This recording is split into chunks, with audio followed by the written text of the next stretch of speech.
Welcome back to the shop.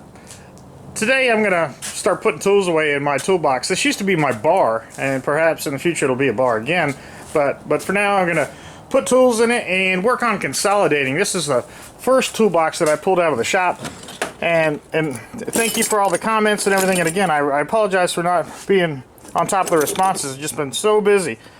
But some of the tools in here, somebody pointed out that some of them were, surgical tools and the stainless stuff. Could you imagine? I don't know what kind of surgery that's for, but I hope I never have to go through it. Anyway, there I go saying anyway. I'm gonna start putting away tools and organizing this toolbox in my ideal fashion, or what I think is ideal for now, and then we'll maybe get some time lapse of that, and then I'll come back and show you what I've got, how I put it away, because this will probably be the one and only time the toolbox is ever organized. So.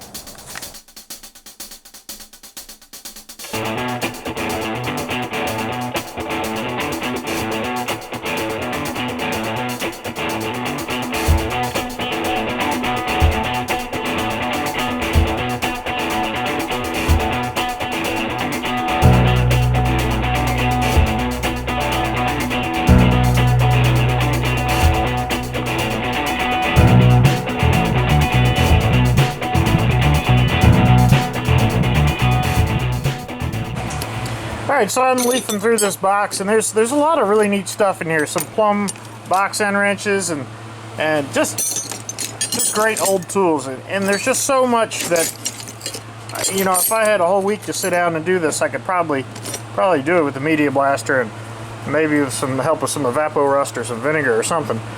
But I don't have that much time. But I do want to do some restoration. That's the fun part of this whole thing. So I've got this old duckbill set of like needle nose duck bills, and I've got another set that is sort of novel, that long set. However, I think this is pretty cool, and I'd like to know who makes these, and can't quite make that out. So let's bring this over to the wire wheel and the belt sander and see who can make this look a little better.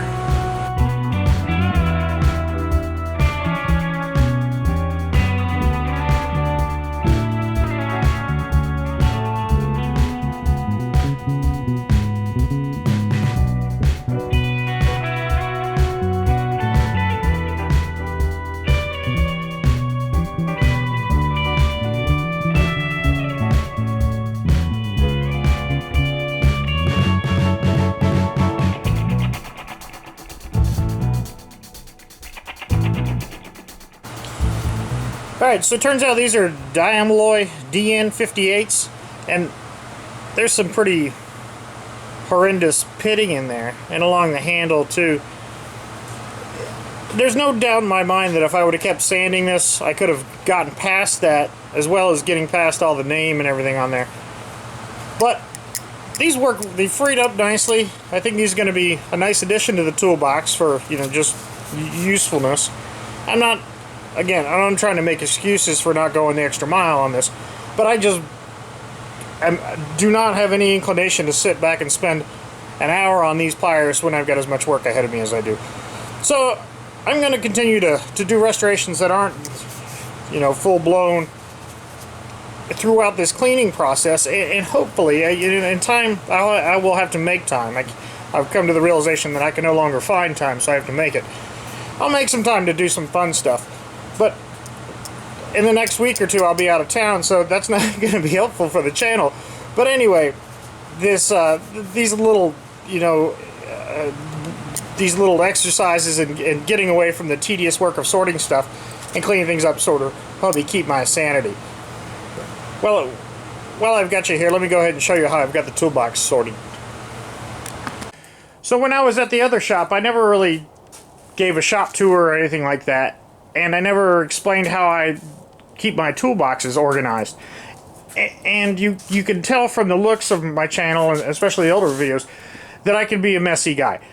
That I will let jobs pile up on the workbench, and it's in my nature to do that. And I'm not making any apologies, it's just the way I work, and that's how it is. However, I get things done. It doesn't, the organization generally doesn't, or lack of organization generally doesn't interfere with the kind of work that I do. I could see where it would if I was doing this for a living, and I would have to be more precise about it. When I did work at a machine shop when I was younger, and my shop was much more organized. I wish I had pictures to show you that. But when you're working with other people's stuff, you can't afford to be as lackadaisical as I am. However, this is how I work on my own time.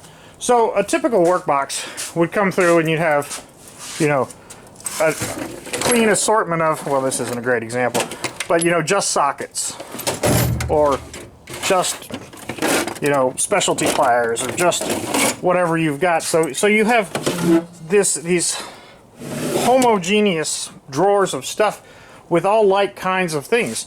So if I needed a socket and I needed a flathead, I'd have to come over to here and get this one, and then I'd have to come over here to get this one. And if I need a set of pliers, you know, I'd have to come over to this drawer. And that's fine. There's nothing wrong with that. However, what I prefer to do is that I have an assortment of tools that I use all the time.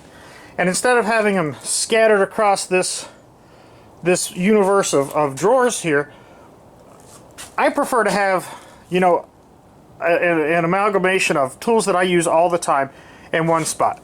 You know, a Phillips, a flathead, a pry bar. This is the one I traded Russ for.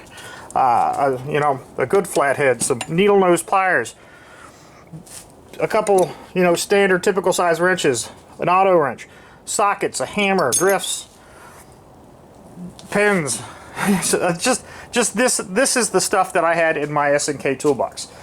This is my bug out bag, if you will. If I'm going to hit the road, these are the kind of tools that I would bring with me over the assortment of giant box end wrenches and stuff. I'm not going to put something like this in my top drawer because I don't use stuff like this frequently.